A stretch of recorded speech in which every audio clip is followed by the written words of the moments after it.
American gas stations are huge.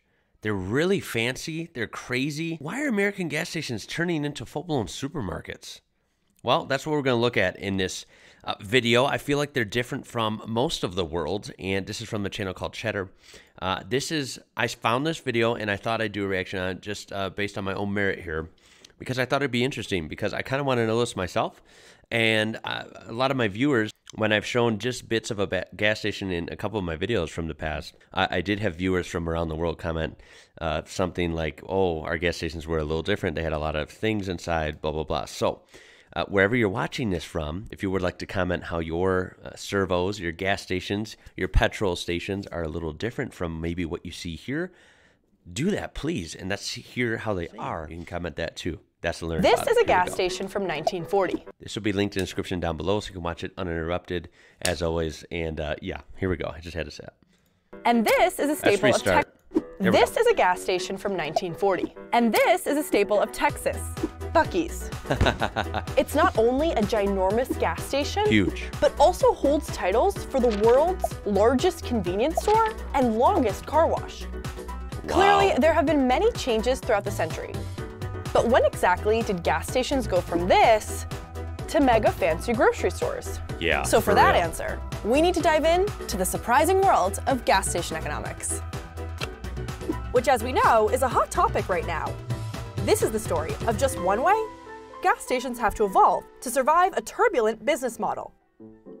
Gas stations here in the U.S., and it seems to be in any state, so it's not just regional, it's in the whole U.S., I gotta admit, they're magnificent. They're huge. A lot of them are really clean and really fancy looking, and they just go all out on them.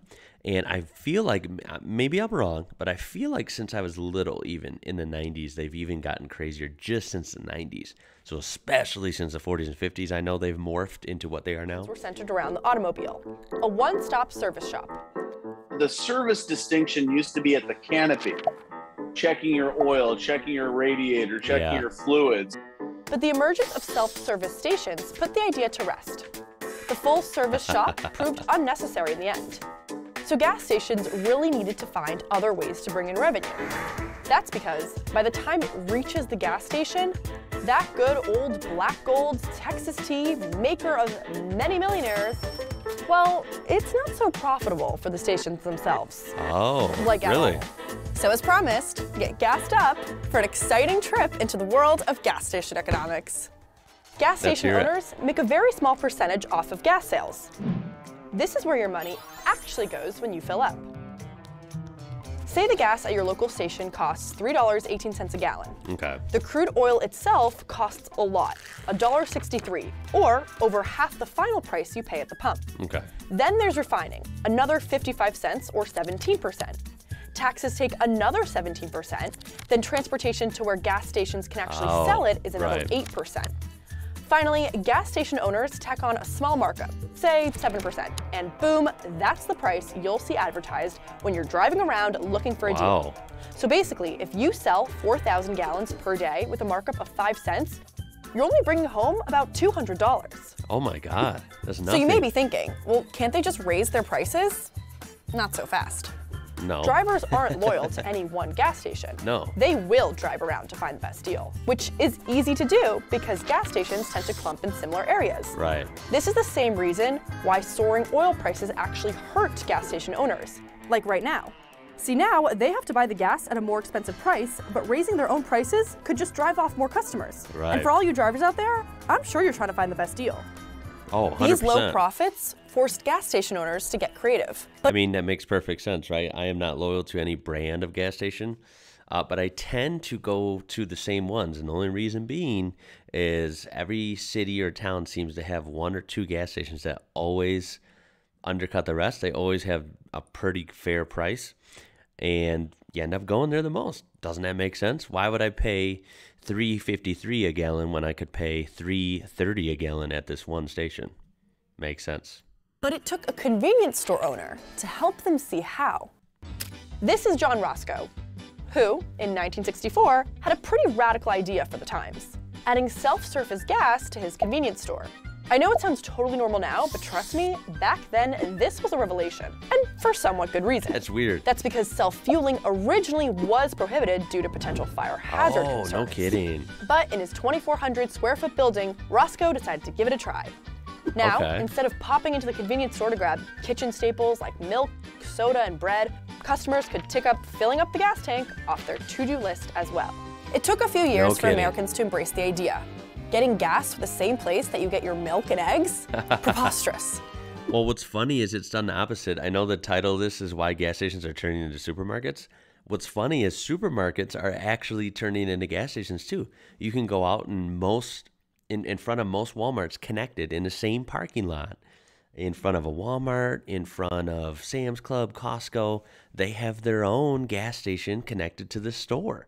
So you really are in a humongous supermarket that has its own gas station. So it's kind of funny, right? Like they're both morphing into each other.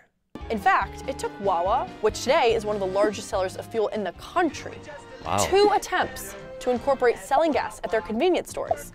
But soon, as any contemporary road trip fan knows, the idea took hold. In all my travels of the U.S., I kind of feel like a goofball right now. I've never seen this brand. What? The American public quickly came to expect the two together, but it took the convenience stores that added gas stations a little while to find their stride selling non-gas items. In the 70s and 80s, gas stations mostly sold just the bare bones basics. You know, like cigarettes and soda, otherwise referred to as smokes and cokes. But that was just the tip of the iceberg.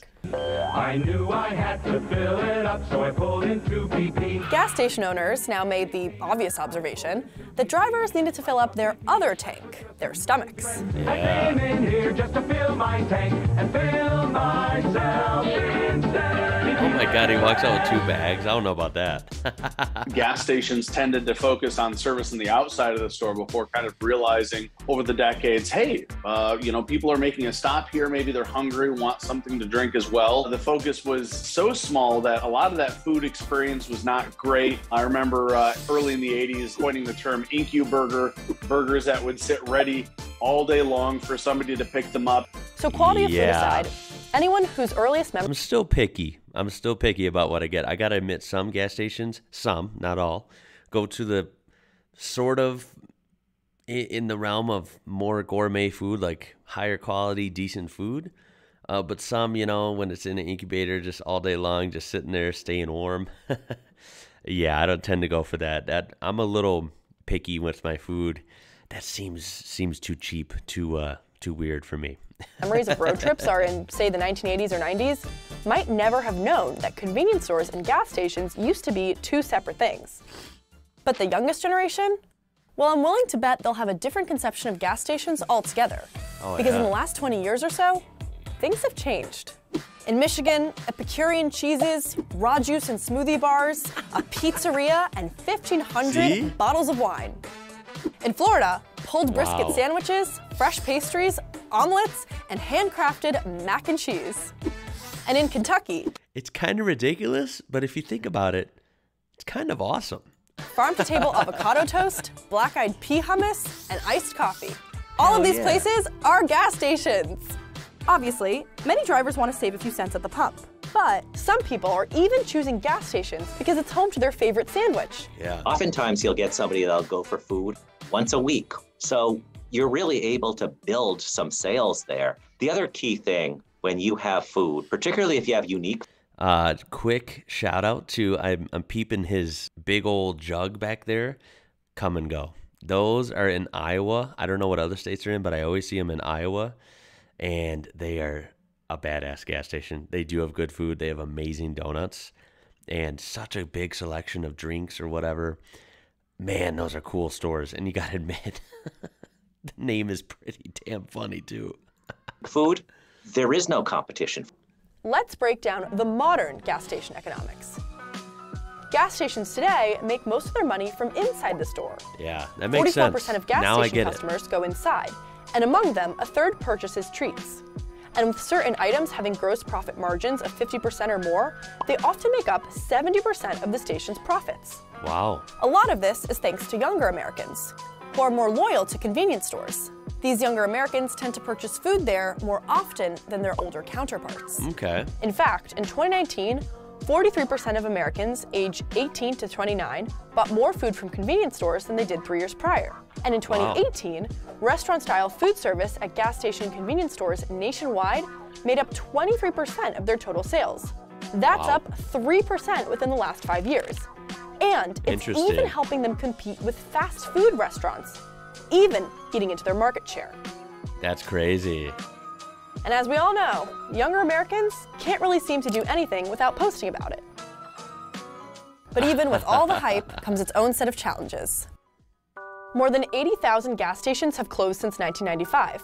And with the COVID-19 pandemic eliminating daily commutes for millions, the rise of natural gas and increase in electric vehicles, the future of gas stations remains in jeopardy. Yeah. And that's why experts say it's kind of in a weird position. You have all these booms, how gas stations have changed, right? And a lot of people like that. Me included, I think it's really cool how they've morphed into this kind of one-stop shop. It's interesting. Of course, people still go to restaurants. They still go to fast food. They still go to regular supermarkets. But it is kind of cool to have all those options there. But at the same time, economics, the world's going through a lot right now. It also poses a threat to it. So it's kind of thriving and facing a big challenge at the same time. It'll be interesting to see how they morph again in the next decade, right? The 2020s, basically. And EVs is a big thing. I feel like they have to have EV charging available at gas stations, which ironically they don't have, right? I see it more at random places like malls and different shopping centers and things. I don't see them at gas stations, at least not that I've observed. So I don't know. There's a lot of changes they gotta adjust to still. Stations need to diversify, because those who will succeed are the ones who are thinking outside the box, know their demographics, and can lure people back, either with a range of selections or loyalty programs. And clearly, there's no shortage of creativity. My snack now. So who knows? Maybe the next radical idea is just around the corner. Alrighty, well, what did you think of that one? I want to have a good discussion in the comments of this video. I have a lot of viewers from everywhere, the US, Canada, Mexico, everywhere in Europe, places in Asia, some places in Africa, some places in, well, actually everywhere in Australia, New Zealand, kind of everywhere. I'm very thankful. I have a really interesting audience from a lot of different places. And I would like to know what your experience is with gas stations. How are they around you, in your city, in your country, wherever you want to go deep into explaining that? And how does it compare to what you saw is, of the perception of American gas stations? Are they just as extravagant, or are yours maybe more basic, or maybe have a different approach, and American ones seem really radical, really exaggerated? You got to let me know down below. And what kind do you like? Do you like a gas station that's small and simple, in and out? Or do you like a gas station that is really big and over the top and has lots of things to do and choose from while you're there, other than filling up your car? Anyway, guys, check the description out for this original video. It will be linked down there. And other ways you can interact with me, I'm on Instagram and Facebook at IWrocker. Please leave a like, a thumbs up on this video if you enjoyed it. Please, it'll help the video out.